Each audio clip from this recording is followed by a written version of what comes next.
Hello everyone, আপনাদের সাথে একটা মজার জিনিস শেয়ার করবো। সো আমি এখন ম্যাকডোনাল্ডসে আসছিলাম, এখন অলমোস্ট 5টা বাজে, মানে রাতের বা ভোরবেলা। সো এখন এসে দেখি কি সব চাইনিজ ম্যাকডোনাল্ডসের ভিতরে ঘুমাইতেছে। অর্থাৎ এদের হচ্ছে ঘুমানোর জায়গা নাই, দ্যাটস ওয়াই এরা হচ্ছে এইখানে এসে ঘুমাচ্ছে। অ্যান্ড এখানে কিন্তু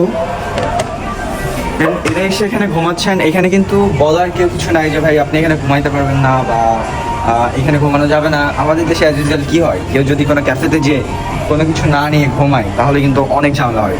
বাট এদের এখানে এরকম কোনো কিছু নাই, ঘুম আসছে, ক্যাফে খালি, সবাই ঘুমাইতেছে। সো আমি এখন নিয়েছি একটা coffee with burger, special cheeses and with some McDonald's.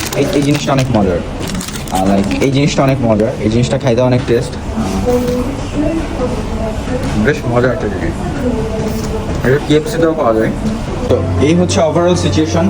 And আমি হচ্ছে কফিটা নিলাম, টেস্ট করলাম, বাট অ্যাকচুয়ালি আমার কাছে হচ্ছে বার্গারটা একটু কেমন কেমন লাগছে। সো আমি ভাবতেছি যে বার্গারটা একজনকে দিয়ে দিব। এখন অলরেডি মর্নিং হয়ে গিয়েছে। সো আমি ভাবতেছি যে বার্গারটা কাউকে দিয়ে দিব যে আসলে বার্গারটা খাবে। সো আমরা খুঁজবো যে কাউকে পাই কিনা যে আসলে হাংরি বা ক্ষুধার্ত বা রাস্তার আশেপাশে শুয়ে আছে।